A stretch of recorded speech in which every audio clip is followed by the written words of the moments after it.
கோயிலுக்கு போயிட்டு நம்ம சாமி கும்பிட்ட பிறகு நம்ம வேண்டிக்கிட்டது நடந்துட்டா எவ்வளோ சந்தோஷம் கிடைக்குமோ அந்த மாதிரி இருக்கு நிம்மதியாக.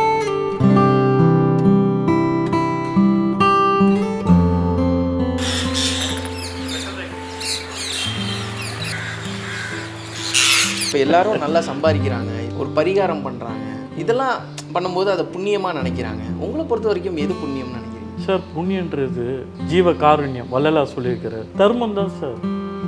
தர்மத்தை நம்ம கேவலமாக நினைக்கிறோம். கண்ணுக்கு தெரியாத கடவுளை கும்புறதை விட தெரிஞ்சு 4 பேருக்கு கொடுத்துட்டு போகிறதுல தப்பே இல்லை சார். ஒரு ஜீவனுக்கு நம்ம சாப்பாடு போடுறது ரொம்ப நல்லது சார். நம்ம குழந்தைங்களும் நம்ம கற்றுத்தரணும். பறவைகள் இருந்தால் மனித இனமும் அழியாது சார். கண்டிப்பாக. தேனீங்க மகரந்த சேர்க்கை பண்ணுறது நின்று போயிடுச்சுன்னா மனித இனமே அழிஞ்சிடும். இந்த 4G 5Gயால் இனம் அழியுதுன்னு சொல்கிறீங்க. அந்த இனம் அழியும் போது மனித இனமும் அழிஞ்சு போகிறதுக்கு சான்ஸ். இப்போது 50% குழந்தைய பிறக்க மாட்டேங்குது. எல்லாம் இந்த ஹாஸ்பிட்டல் அதுக்குன்னு ஃபெர்டிலிட்டி சென்டர் வந்துடுச்சு. இதெல்லாம் ஏன் பெருகுதுன்னா, அனிமல் லவராக கவர்மெண்ட் வந்து இந்த பறவைகளையும் சரி மற்ற விலங்குகளையும் சரி காப்பாற்றுறதுக்கு என்ன பண்ணணும்னு நீங்கள் சொல்கிறீங்க? காப்பாற்றுறதுக்கு மரங்கள் நிறையா நடணும் சார். சின்ன குழந்தைங்க பாடத்திலே எடுத்துன்னு வந்துடணும். இப்போ நான் என் பறவைங்களுக்கு எல்லாமே நல்ல பொருளாக போடுறேன். சாப்பாடு இன்ஆர்கானிக் எதுவுமே போகிறதில்ல. ஹேண்டிகேப் ஒருத்தர் சிக்னலில் நின்று சொன்னார், எல்லாரும் இப்படி ஓடுறாங்க, ஓடி ஓடி லாஸ்ட்டில் டாக்டர் கொடுத்துட்டு போயிடுறாங்க அப்படின்னு. அப்போது அந்த வார்த்தை புரியல. அந்த 20-25 வயசில் புரியல. அப்புறம் போக போக தான். நான் கிளியை பற்றி கேட்கறதுக்கு முன்னாடி சார்கிட்ட எப்பயாச்சும் கேட்டிருக்கீங்களா? ஏன்னா நானே கேட்டேன், சார் கேப் அவுப்பீங்களா அப்படின்னு. இல்லை சார், இதான் என்னோட அடையாளம். நீங்கள் என்னைக்காச்சும் கேட்டிருக்கீங்களா? இல்லை, நான் கேட்டதில்லை. ஏன்னா அவரை வீட்டில் சாதாரணமாக நான் போவார். அவருக்கு அது பிடிச்சிருச்சு, எனக்கும் அப்படியே செட் ஆயிடுச்சு. கேப் இல்லாமல் என்னாலையும் பார்க்க முடியல. அவ்வளோ மதியம் செட் ஆயிடுச்சு. ஓகே. எல்லாரும் அந்த அவங்க கேப்பை வச்சு தான் நான் வெளிலலாம் எங்கேயாவது போனால் கண்டு ஈஸியாக அங்கே நிற்கிறாருன்னு சொல்லி நாங்கள் ஐடென்டிஃபை பண்ணுறதுக்கு எனக்கு ஈஸியாக இருக்குது. ஓகே. ஒரு ஐடென்டிஃபை தான் அது அந்த கேப்பு. ஓகே மேம், இந்த கிளி வளர்க்கணும், இவ்வளோ கிளி வருது, அக்கம் பக்கத்துலலாம் வந்து பெரிய அளவுக்கு பிரச்சனை பண்ணுறாங்க. நீங்கள் எது என்னைக்காச்சும் சொல்லியிருக்கீங்களா, வேண்டாம் இது வேண்டாம் அப்படின்னு சொல்லியிருக்கீங்களா? வேண்டான்னு சொல்ல முடியாதுங்க. ஏன்னா எத்தனை பேர் பசியில் வராங்க இல்லையா, அதில் வேண்டாம்னு சொல்ல முடியல. ஃபஸ்ட்டு ஸ்டார்டிங்லலாம் கொஞ்சம் கொஞ்சமாக இன்க்ரீஸ் ஆகும்போது நல்லா இருந்தது. கொஞ்சம் கொஞ்சமாக அதிகமாகிட்டே போகும்போது ரொம்ப நல்லா இருந்தது. எல்லாமே சந்தோஷமாக இருந்தது, நிறைய பேர் வராங்க அப்படின்னு. சார் இவங்கெல்லாம் ஒரே ஒரு இனம் சார். பறவைங்களாம் ஒரு இனம். அவங்களுக்குள்ளேயே கம்யூனிகேட் பண்ணிப்பாங்க. அவங்களுக்குள்ளேயே அந்த காக்கங்கள் இருக்குது சொல்கிறீங்கல்ல, எல்லா இனத்தையும் காப்பாற்றுது. இப்போ கிளிங்க வந்து சாப்பிடும்போது கூட கழுகு வந்தால் காகங்கள் ஒரு விதமான வாய்ஸ் கொடுக்கும். ஓ, கிளம்பிடுங்க, அவன் உங்களை கொத்த வரான், கேட்ச் பண்ண வரான்னு சொல்லும். நீங்கள் வந்து சாப்பாடு போடும்போது அந்த கழுகு வந்து இவங்களை ஏதாச்சும் டிஸ்டர்ப் பண்ணியிருக்கா? வரும். கேங்கை சாப்பிடும்போது அவங்களுக்குள்ளேயே நல்ல கம்யூனிகேட் ஆகும் சார். ஓ, நான் 14 வருஷமாக அதை உணர்ந்து பார்த்துருக்குறேன். ஓகே. அதேமாரி கழுகுங்கள் ஒரு சமயம் அணிலை கேட்ச் பண்ணிடும். சிட்டுக்குருவிங்க ஒரு 50-100 சிட்டுக்குருவிங்க டெவலப் பண்ணி வச்சிருக்கிறேன். அவங்களுக்கு தனி சாப்பாடு. ஓகே. சிறுதானியங்கள் போடுவேன். கம்பு, கேழ்வரகு அந்த மாதிரி தானியம்லாம் அவங்களுக்கு போட்டு அந்த மாதிரி வந்துட்டாங்க போல. பூனைங்களா? ஆமாம் சார், பூனை எட்டி பார்க்குறாங்க. இவன் ஒரு சின்ன குட்டி. ஓகே. இன்னொரு விஷயம் வந்து, இந்த 14 வருஷத்தில் வெளியவே அவ்வளோவா போகிறதில்லை அப்படின்னு சொல்லி இந்த சொந்தக்காரங்களாம் எதுவும் சொல்ல மாட்டாங்களா? அவங்களுக்கு பழகிருச்சு. ஃபஸ்ட்டு ஏன் வரல, ஃபங்க்ஷனுக்கு வரல அப்படின்னு சொல்லி கேட்பாங்க ஊரில் இருக்கிறவங்கலாம். இந்த மாதிரி அந்த டைமில் லாக் ஆகிட்ருக்கோம் அப்படின்னு சொல்லி நாங்கள் சொல்லிட்டு இருந்தோம். ஓகே. அப்படி போனாலும் தனித்தனியாக போக வேண்டியதாக இருக்கும். ஜோடியாக போக முடியல. போனோட கிட்ட ஊருன்னா பக்கெட்டோட போயிடுவேன், வரும்போது பக்கெட்டோட எடுத்துன்னு வந்துடுவேன். எனக்கும் சரி அவருக்கும் சரி இந்த ப்ரெஷரோ இந்த சுகரோ எந்த விதமான வியாதி இல்லாமல் நாங்கள் நிம்மதியாக இருக்கிறோன்னா இதுவும் ஒரு காரணமாக தான் நான் அனுபவத்தில் பார்த்துருக்கேன். ஓ, என்ன மாதிரியான எந்த மாதிரியான சுச்சுவேஷன் வந்தாலும் கடவுள் வந்து எங்களை காப்பாற்றி வெளில கொண்டு வர்றாரு. ஓகே. அதை என்னால் உணர முடிஞ்சது. அதுக்கெல்லாம் காரணம் இவங்க தான் நீங்கள் நினைக்கிறீங்களா? இவங்களை வாழ வைக்கணும்னு சொல்லிட்டு எங்களை வாழ வைக்கிற. ஏன்னா அது வந்து நீங்கள் செஞ்சு பார்த்தா தான் தெரியும். ஏன்னா ஒருத்தருக்கு ஒரு ஏதாவது ஒன்று கிஃப்டாக நம்ம கொடுத்துட்றோம், அவங்க முகத்தில் ஒரு சிரிப்பு பார்க்குறோம், அந்த டைமில் நமக்கு எப்படி இருக்குது? ஓகே. ஐயோ எவ்வளோ அவங்களுக்கு சந்தோஷமாக இருக்குது, நம்ம இன்னும் ஒரு 2 பேர் கொடுக்கலாம் அப்படின்னு தான் தோணும். அந்த மாதிரி தான் இதுவும். ஓகே. இப்போ இந்த நீங்கள் செய்கிற விஷயத்த மற்றவங்க செய்யணும்னா நீங்கள் கொடுக்குற அட்வைஸ் என்ன? கொரோனா டைம்லலாம் பார்த்தீங்கன்னா எல்லோரும் வீட்டில் அடைஞ்சு ரொம்ப மனதளவில் ரொம்ப பாதிச்சாங்க. ஓகே. பசங்கள்லாம் பார்த்தீங்கன்னா ரொம்ப ரொம்ப கஷ்டப்பட்டாங்க. அந்த டைமில் நாங்கள் கொடுத்த அட்வைஸ் அதுதான், நீங்கள் எதுவுமே பண்ணாதீங்க, மாடிக்கு கூட்டிகிட்டு போங்க பசங்களை, அழகாக அவங்களுக்கு சாப்பாடு போட கற்றுக் கொடுங்க. அங்கே 4 கிளிங்க வரும், 4 புறாங்க வரும், 4 அணிலுங்க வரும். பலவிதமான அவங்க சாப்பிடும்போது அந்த பசங்க எந்த அளவில் அந்த ரெக்கவர் ஆகுறாங்க பாருங்கள் அப்படின்னு நிறைய பேர் பண்ணி பார்த்து எங்களுக்கு சொன்னாங்களாம். ஏன்னா ரொம்ப ரிலாக்ஸேஷன் கிடச்சது அந்த பசங்களுக்கு, பேரண்ட்ஸ்க்கு எல்லாம் ஒரு கெட் டுகெதராக அவங்க சேர்ந்தாங்க, ஃபேமிலியோடு பார்க்குறாங்க. அதெல்லாம் ஏன்னா ஃபோனை வச்சு எல்லோரும் தனித்தனியாக உட்காந்துக்கிறோம், டிவி பார்க்குறோம். இல்லைன்னா டிவி பார்க்குறது கூட ஃபேமிலியோடு இப்போ போயிடுச்சு. எல்லாம் ஒவ்வொரு ஃபோனை எடுத்துகிட்டு ஒவ்வொரு ரூமில் உட்காந்து அது தனியுமே படுத்துக்கிட்டோம் நம்மளே. அது இல்லாமல் இந்த மாதிரி வந்தோன்னாவே எல்லாமே சால்வ் ஆகிடும். ஓகே. இன்னொரு விஷயம் மேம், பெட் லவர்ஸ் கூட கொரோனா டைமில் இதனால தான் நமக்கு கொரோனா வருதோ, நம்ம டாக்னால வருதோ அப்படிலாம் கொண்டு போய் நிறைய பேர் விட்டாங்கல்ல, அந்த நேரத்தில் எப்படி இருந்துச்சு இந்த மாதிரியான நியூஸ் கேட்கும்போது? கொரோனால எந்த டாகும் இறக்கல, எந்த அனிமல்ஸும் இருந்தல. மனித இனம் போய் கொரோனா என்ற மனிதனால் உற்பத்தி பண்ண வைரஸ் அது நம்மளை தான் அழிக்குமே தவிர விலங்குகள் இல்லை. விலங்குகள் இயற்கையோடு சார்ந்து வராங்க. நாம் இப்போ ஏசி இல்லாமல் இருக்க முடியாது. நம்ம ஹைஜீனிக் ஆகிட்டோம். ஹைஜீனிக் ஆகும்போதே நம்மளுக்கு எல்லாம் தொற்றும் சீக்கிரமாக வரும். ஓகே. Okay sir. விலங்குகளுக்கு எந்த அளவுக்கு மனிதரோடு சேரும்போது ஒரு புரிதல் இருக்குன்னு நினைக்கிறீங்க சார்? நாய்ங்க கொடுப்பாங்க. நாய்ங்கள்லாம் வெளியில் யாருன்னா இருந்தால் அதுமாதிரி கற்றுவாங்க. அதேமாதிரி எலக்ட்ரிக் ஃபயர் ஒரு வாட்டி ஆயிடுச்சு வீட்டில். ஃபயர் ஆனும்போது நான் மேலே ரூம் எனக்கு, இப்போலாம் ஏசி போட்டு தானே பார்த்துக்குறோம், ஒரே சவுண்டு கடகடன்னு வந்து என்னன்னு பார்த்தா எலக்ட்ரிக் ஃபயர் ஆகுது, ஷார்ட் சர்க்கியூட் ஆகி. அது வந்து கூப்பிட்டான், அது ஒரு விபத்தை தடுத்தான் அவன், இல்லைன்னா வீடு எரிஞ்சிட்ருக்கும்ல. ஆமாம், கண்டிப்பாக. அதேமாரி வேறு யாருன்னா நம்ம டோர் தட்டுறாங்க, யாருன்னா எனிமீஸ் வந்தால் கூட கேமராலாம் தேவையில்லை, நான் இருந்தால் போதும், உங்கள் வீட்டுக்கு யாருமே வரமாட்டாங்க. ஓகே.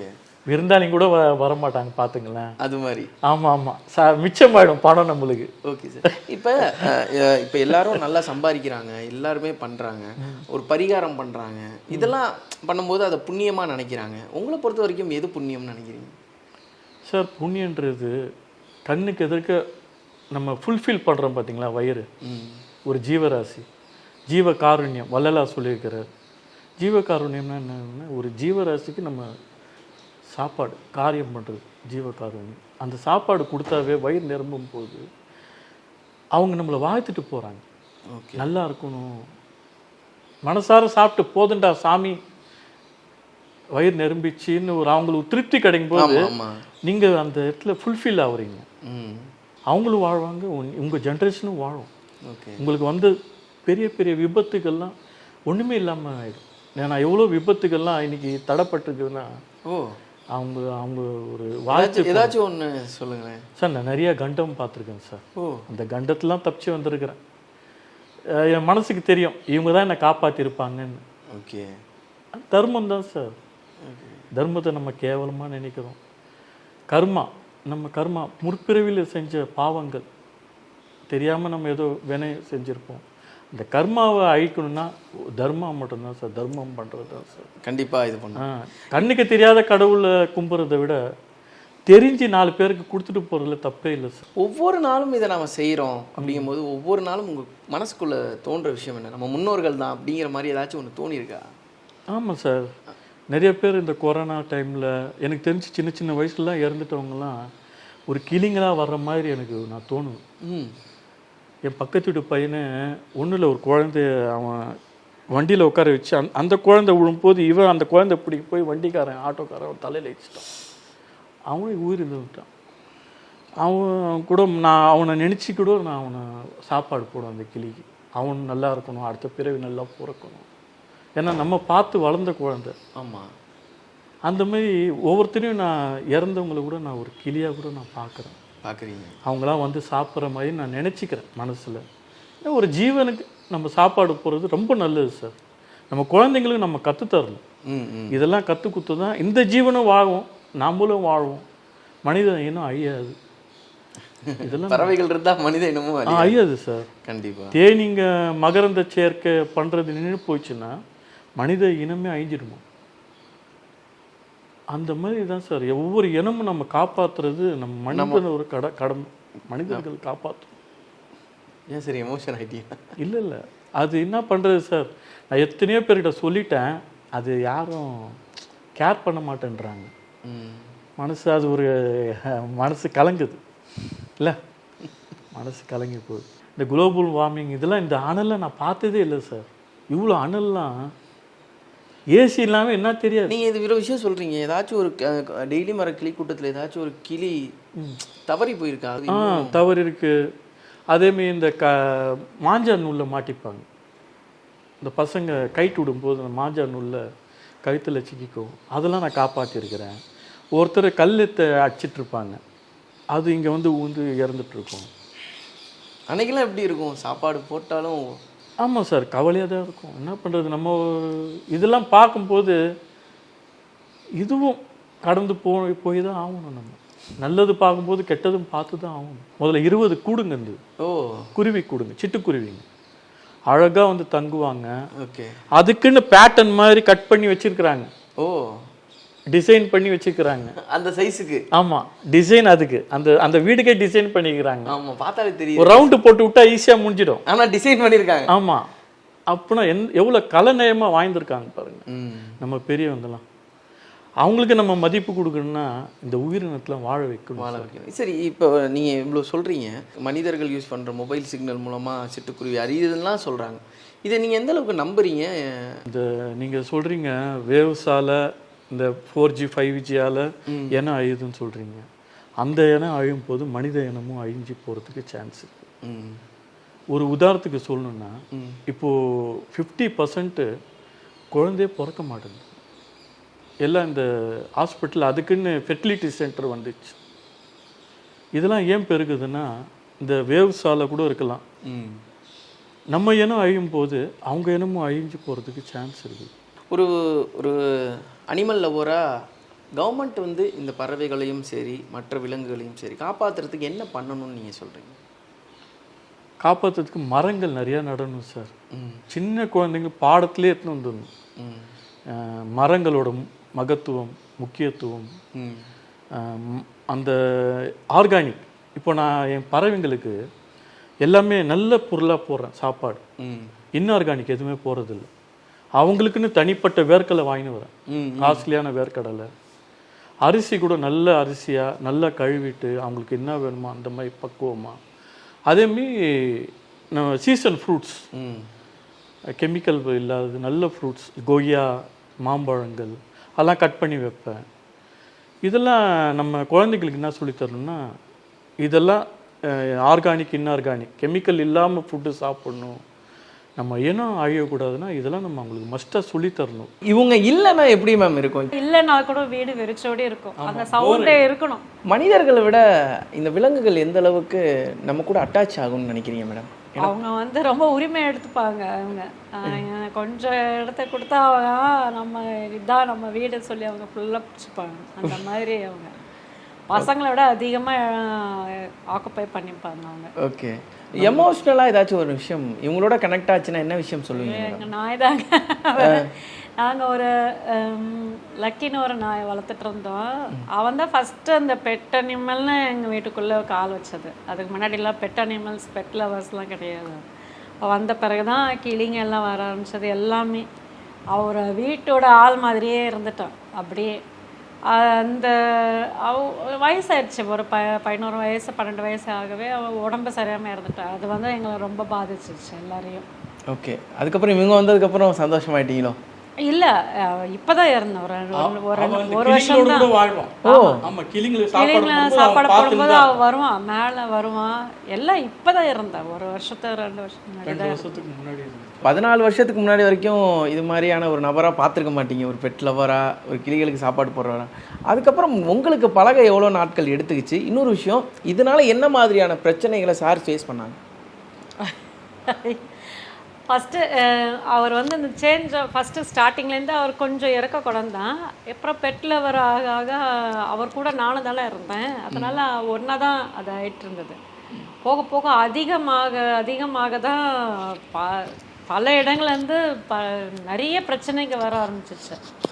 அந்த அரிசி கீழே விழுது, ரொம்ப தகராறுலாம் வரும். அந்த டைம்லலாம் பார்த்தீங்கன்னா ரொம்ப எல்லா தகராறும் ஃபேஸ் பண்ணியிருக்காங்க.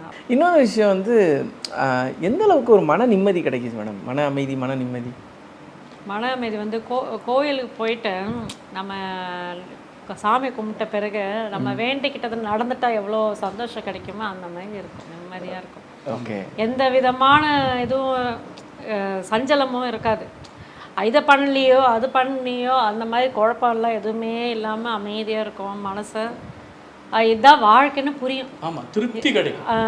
ஏன்னா முன்னோர் நம்ம காலத்துலலாம் வாழ்ந்தவங்களாம் இப்படி தான் வாழ்ந்திருக்காங்க. சிம்பிளாக லைஃப்பை சிம்பிளாக பண்ணி எல்லாருக்கும் கொடுத்து எல்லாருக்கூடையும் ஷேர் பண்ணி எல்லாரும் வாழ்ந்தாங்க. இப்போ அப்படி கிடையாது. காசு உன்னை விட நான் அதிகமாக வச்சுருக்கேன்னா அந்த மாதிரி போட்டியில் போய் அது எண்டிங் எப்படியோ போயிட்டே இருக்குது. அது எல்லாரும் டாக்டர் கிட்ட கொடுத்துட்டு போயிடுறோம். அது வந்து எங்கள் எங்கேஜில் ஒருத்தர் சொன்னார், ஒரு ஹேண்டிகேப் தான் அவர், வண்டி இதில் தான் நின்றுட்டு சொல்லிட்டு இருந்தார். அப்போ அந்த வார்த்தைக்கு அர்த்தம் புரியல. ஹேண்டிகேப் ஒருத்தர் சிக்னலில் நின்று சொன்னார், எல்லாரும் இப்படி ஓடுறாங்க, ஓடி லாஸ்ட்டில் டாக்டர் கொடுத்துட்டு போயிடுறாங்க அப்படின்னு. அப்போது அந்த வார்த்தை புரியல, அந்த 20-25 வயசில் புரியல. அப்புறம் போக தான் புரியுதா அவர் எந்த அளவு அனுபவிச்சு சொல்லியிருக்காரு அப்படின்னு. ஓகே. சம்பாதிச்சதெல்லாம் கடைசியாக அவங்க கொடுத்துட்டு போயிடுறாங்க. மன அளவில் நிம்மதி கிடைச்சாங்க எல்லாமே. ஆமாம், வியாதிகளே வராது. குழந்தைங்களாம் இதெல்லாம் பார்க்கும்போது அப்படியே நின்று ரசிக்கிறாங்க. போகிற குழந்தை அவங்க அம்மாவை கூப்பிட்டு காட்டுதாங்க, கிளி பாரு எவ்வளோ கிளி. அவங்க சிரிப்பை பார்க்கணுமே, சந்தோஷமா அப்படியே மெய் மறந்து பார்ப்பாங்க. அந்த மெய் மறந்து பார்க்கும்போது நம்மளோட நர்வ்ஸ் எல்லாம் அப்படியே ஃப்ரீ ஆகிடும். உங்களுக்கு அந்த ரிலாக்ஸேஷன் அப்பயே கிடைக்கிறது உணரலாம் நம்ம. ஓகே. மிகப்பெரிய ஒரு 6000 டாக்டரை வீட்டுக்கு மேலேயே வச்சுருக்கீங்க. ஆமாம். இன்னும் ஒரு 15000 டாக்டர்ஸ்க்கு நீங்கள் வந்து ஃபீட் பண்ணணும். நல்ல ஒரு விஷயத்த சொல்லியிருக்கீங்க, மரம் வளர்க்கணும். நம்ம குழந்தைங்களுக்கு இந்த மாதிரி பேர்ட்ஸ் இருக்குது அப்படிங்கிறத நம்ம ஐடென்டிஃபை பண்ணி காமிக்கணும். அதுக்காக உங்கள் வீடை வந்து ஒரு டூரிஸ்ட் ஸ்பாட்டாகவே மாற்றலாம்னு நினைக்கிறேன். வராங்க, வந்து பார்த்துட்டு போகிறாங்க. எல்லாம் ஃபாரினர்ஸ் வராங்க, ஸ்காட்லாண்ட்லேருந்து வருவாங்க, இங்கிலாந்துலேருந்து வருவாங்க, எல்லா ஊரில் ஆல் வேர்ல்டுலேருந்து எல்லாம் இங்கே ஸ்வீடன், சுவிட்சர்லாந்து நிறைய பேர் வந்திருக்காங்க. உங்கள் வீடு யாதும் ஊரே யாவரும் கேளீர், எவர் வேணாலும் வரலாம் அப்படிங்கிற மாதிரி இருக்கு. ரொம்ப சந்தோஷம் உங்களை மீட் பண்ணது. பறவைகளுக்கு ஃபீட் பண்ணி நிறைய பறவைகளோட வாழ்வாதாரத்தை நீங்கள் 2 பேருமே காப்பாற்றிட்டு வரீங்க. இதே மாதிரி நீங்கள் செஞ்சுக்கிட்டே வரணும்னு சொல்லிட்டு நக்கீரன் சார்பாக வாழ்த்துக்கள். நன்றி. நன்றி.